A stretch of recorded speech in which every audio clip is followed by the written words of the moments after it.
Hello दोस्तों, मैं शरद Verma current affair MCQ में आपका स्वागत करता हूं। तो देर न करते हुए चलते हैं अपने फर्स्ट क्वेश्चन पर। पैदल चलने वालों और साइकिल चालकों के लिए 300 मीटर लंबे अटल ब्रिज का उद्घाटन किस शहर में किया गया है? तो ये किया गया है गुजरात में।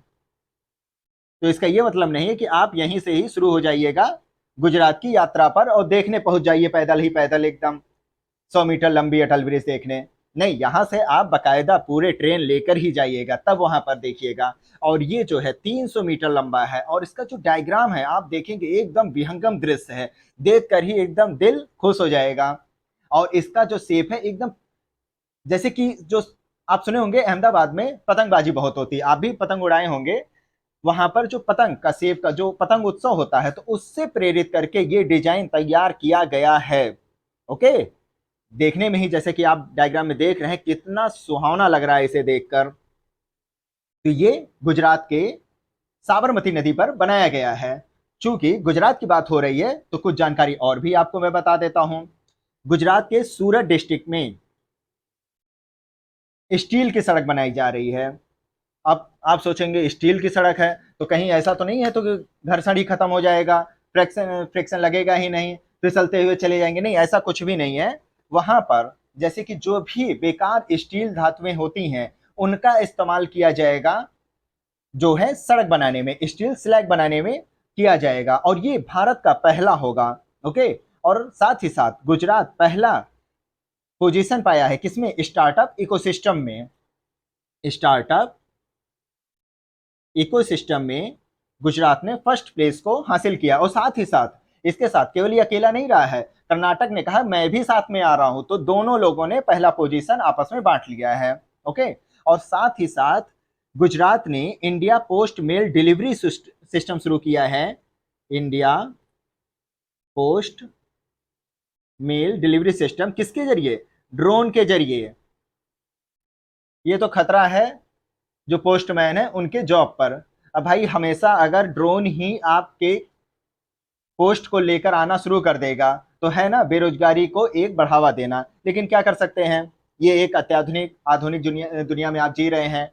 एक आधुनिकीकरण को बढ़ावा देने की बात हो रही है, तो ये आर्टिफिशियल इंटेलिजेंस को बढ़ावा देते हुए ड्रोन सिस्टम को बढ़ावा दिया गया है इंडिया पोस्ट पे मेल डिलीवरी के लिए। और यहाँ का जो कलोल डिस्ट्रिक्ट है, कलोल डिस्ट्रिक्ट में नैनो यूरिया तरल संयंत्र का भी स्थापना की गई है। तो ये जानकारी थी गुजरात के बारे में। चलते हैं अपने नेक्स्ट क्वेश्चन पर। हाल ही में नागरिक ने नाविकों की मदद के लिए असीमित यात्राओं में योग्यता प्रमाण पत्र की मान्यता पर निम्नलिखित में से किस देश के साथ समझौता ज्ञापन पर हस्ताक्षर किया है? आप सोच रहे होंगे कितना बकवास क्वेश्चन है, समझ ही में नहीं आया। तो मैं समझा देता हूं, देर नहीं करता हूं इसमें। इसमें यह है कि जो भी भारतीय नाविक, जो यहाँ के सी फेरर जिन्हें नाविक कहा जाता है, वो जो उनके पास कोई भी डिग्री हो, उनकी डिग्री ईरान में भी मान्य होगी। और ईरान के सीफेरर के पास जो भी डिग्री होगी वो डिग्री कहां पर मान्य होगी? भारत में मान्य होगी। तो बस इस पूरे क्वेश्चन का यही एक मतलब है। इसके लिए दोनों देशों ने मिलकर के आपस में समझौता कर लिया और खुशी खुशी सीफेरर अपनी डिग्री लेकर पहुंच जाएंगे एक दूसरे देश में। और ईरान की बात हो रही है तो इन्होंने भी अपना एक सैटेलाइट लॉन्च कर लिया। पुराना वाला तो आप सुने ही होंगे, क्यों, क्या नाम था उसका? नूर। नूर से ये नहीं एकदम समझ जाइएगा वाह क्या नूर छाया हुआ है, नहीं नहीं नहीं, ये सैटेलाइट है। ओके, मिलिट्री कम्युनिकेशन सैटेलाइट नूर। अगर मैं नूरी बोल दूं तो तब ना लगा दीजिएगा ईरान पर टिक, नहीं नहीं, वो नूरी अगर आ जाए तो ये साउथ कोरिया का सैटेलाइट है, नॉर्थ कोरिया नहीं। नॉर्थ कोरिया तो भैया दुश्मन है उसका, तो नॉर्थ कोरिया तो सीधे मिसाइल ही दागता रहता है। ये साउथ कोरिया का नूरी सैटेलाइट है। अगर नूर आ जाए तो ईरान पर टिक लगा के आइएगा। और इन्होंने अभी हाल ही में एक खय्यम खय्यम सैटेलाइट को लॉन्च किया है, जो कि ईरान का एक सैटेलाइट है कम्युनिकेशन बेस्ड। ओके, चलते अपने नेक्स्ट क्वेश्चन पर। हाल ही में खबरों में रहा टोमेटो फ्लू का मामला भारत के किस राज्य में सबसे पहले पहचाना गया है? टोमेटो फ्लू से आप ये ना समझ जाइएगा कि टोमेटो को भी फ्लू होने लगा है, अब हर एक टोमेटो को चलो भैया हॉस्पिटल में भर्ती करा दे। नहीं नहीं, ये टोमेटो के खाने से एक ऐसा फ्लू है जो कि इसका लक्षण जो है चेचक की तरह ही दिखता है। जैसा कि आप मंकी पॉक्स में अब खबरों में रहा होगा, मंकी पॉक्स का मामला वैसा कुछ इसका लक्षण, लेकिन ये मंकी पॉक्स से थोड़ा सा अलग रहता है, कम घातक होता है और जानलेवा तो बिल्कुल नहीं होते हैं, दोनों बिल्कुल भी नहीं होते हैं। और ये कहां पर इसका पहला मामला देखा कि केरल के कोल्लम डिस्ट्रिक्ट में, और यहीं पर ही मंकी पॉक्स का भी पहला मामला भारत में देखा गया था कि दोनों पॉक्स और फ्लू दोनों भाई यहीं पर ही आकर अपना डेरा जमा दिया था, और इसके बाद तो पूरे भारत में ऐसे फैल गए कि हर कोई डर कर सहम गया।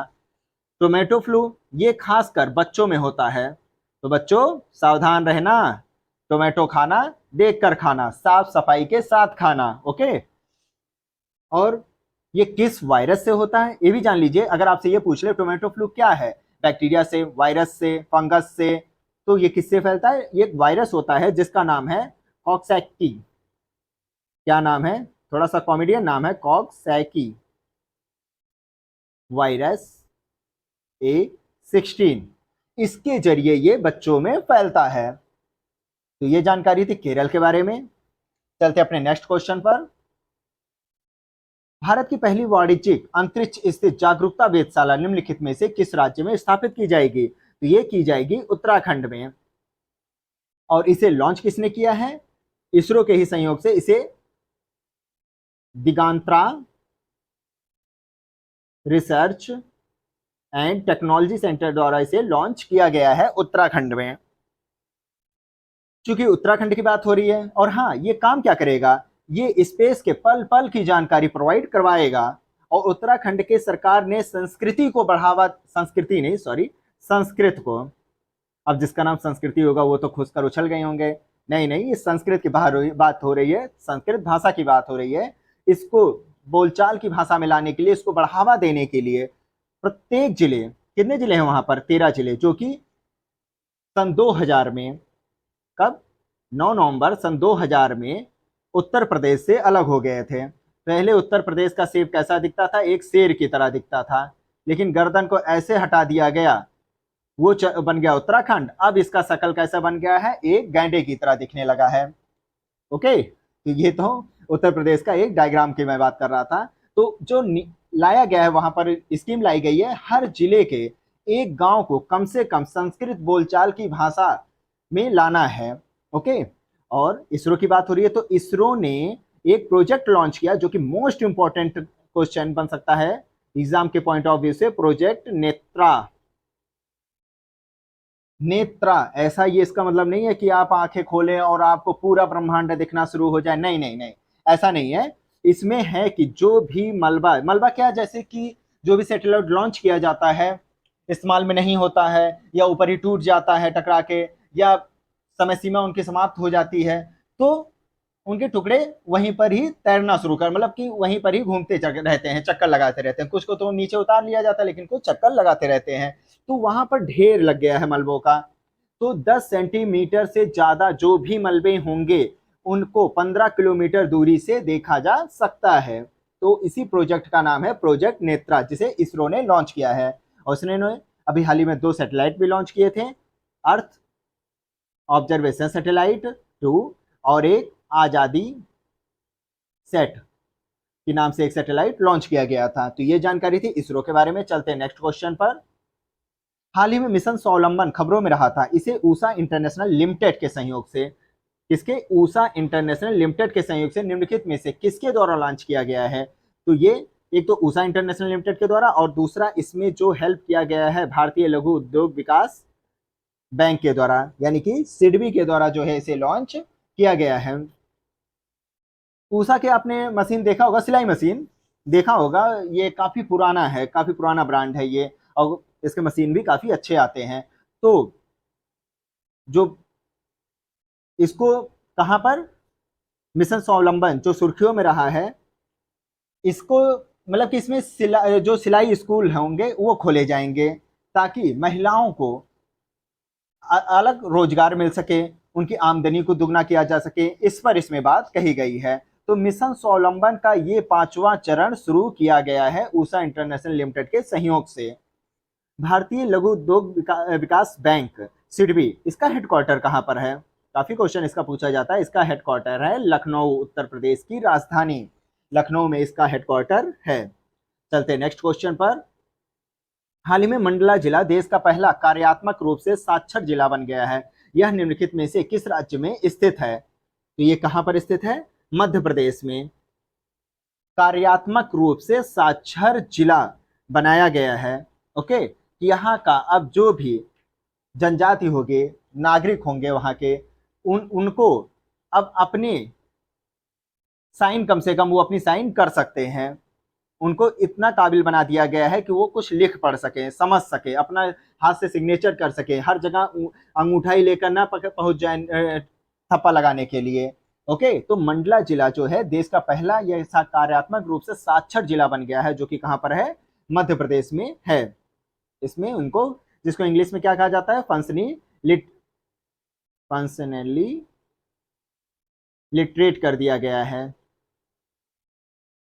और मध्य प्रदेश का बुरहानपुर जिला क्यों सुर्खियों में रहा था? ये भारत का बुरहानपुर जिला, ये भारत का पहला ऐसा जिला है जहां पर हर घर जल प्रोवाइड कर दिया गया है। और अगर आपसे ये पूछ ले कि पहला राज्य कौन सा है जहां पर हर घर जल को पूरी तरीके से 100% क्रियान्वित कर दिया गया है, तो वो होगा गोवा, जहां पर आप अक्सर छुट्टियां मनाने जरूर जाते होंगे। तो यहां पर जो है लॉन्च कर दिया गया है। चलते हैं अपने नेक्स्ट क्वेश्चन पर। हाल ही में निम्नलिखित में से किस राज्य ने जीएसटी चोरी को रोकने के लिए एक mobile app lucky bill app launch किया है? जीएसटी चोरी को रोकने के लिए इसे लॉन्च किया गया है, तो किसके द्वारा इसे किया गया है? केरल सरकार के द्वारा इसे लॉन्च किया गया है। ओके, केरल के बारे में यहां पर जैसे कि आप जानते ही हैं, भारत का सबसे बड़ा फ्लोटिंग सोलर पावर परियोजना बैक वाटर में, भारत का सबसे बड़ा फ्लोटिंग सोलर पावर प्रोजेक्ट लगाया गया है, यहां पर परियोजना शुरू की गई है। इसे भी आप जरूर याद रखिएगा। Next question.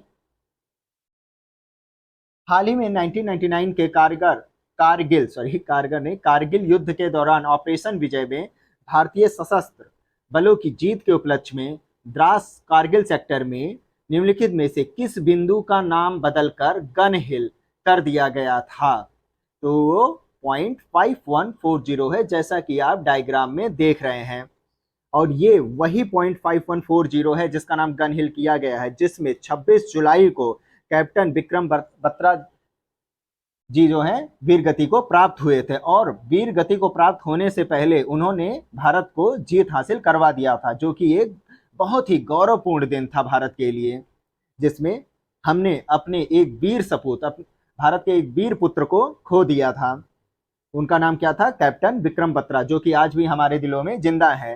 तो उस .5140 का नाम क्या किया गया है? गन हिल कर दिया गया है। और कारगिल विजय दिवस कब मनाया जाता है? यह मनाया जाता है 26 जुलाई को। कारगिल जो है लेह लद्दाख, यहाँ सुर्खियों में क्यों रहा है? लेह जो है हवाई अड्डा, ये भारत का पहला कार्बन न्यूट्रल यानी कि तटस्थ हवाई अड्डा बनाया गया है, जो लेह हवाई अड्डा है। ओके, और यहाँ एक वाइल्ड लाइफ सेंचुरी है जिसका नाम क्या है? चांगथांग वाइल्ड लाइफ सेंचुरी है। यहाँ पर भारत का पहला डार्क स्काई सेंचुरी बनाया गया है। ओके, तो इसे भी आप याद रखिएगा। चलते हैं नेक्स्ट क्वेश्चन पर। हाल ही में आयोजित कृषि अवसंरचना कोष पुरस्कार समारोह 2022 में किस सर्वश्रेष्ठ प्रदर्शन करने वाला राज्य चुना गया है? तो किसे चुना गया है? मध्य प्रदेश को कृषि अवसंरचना कोष पुरस्कार के लिए। ओके, इसमें क्या होता है? इसमें 13 साल के लिए ये बनाया गया था, ये 2020 में बना था, और ये 32 से 33 तक चलाया जाएगा कृषि अवसंरचना कोष जो है। और साथ ही साथ इसमें क्या किया जाएगा? जो कोल्ड स्टोरेज है, गोदाम है, ये सब इसमें बनाने की बात कही गई है। ओके, तो बस इसे आप याद रखिएगा। चलते हैं नेक्स्ट क्वेश्चन पर। हाल ही में निम्नलिखित में से किस संस्थान ने Nilekani centre at airport Bharat का शुभारंभ किया है? तो ये किया है आईआईटी मद्रास ने। इसमें क्या होगा कि भारतीय भाषाओं पर शोध किया जाएगा, बस इतना ही आप याद रखिएगा। डिजिटल इंडिया भाषिणी के सहयोग से इसमें मदद की जाएगी। डिजिटल इंडिया भाषणी के सहयोग से जो है इसमें हेल्प किया जाएगा। बस ये जानकारी थी नीलकनी सेंटर के बारे में। चलते हैं तो इसी के साथ आज का ये करंट अफेयर यहीं पर समाप्त होता है। आशा करता हूँ आप खुश होंगे, आपका स्वास्थ्य अच्छा होगा, आप हमारे करंट अफेयर को भी दिल से सुन रहे होंगे और दिमाग से समझ रहे होंगे। ओके, फिलहाल ऐसा नहीं होता है, कान से सुना जाता है। तो बस इसी के साथ मैं आपसे विदा लेना चाहता हूँ। धन्यवाद, नमस्कार।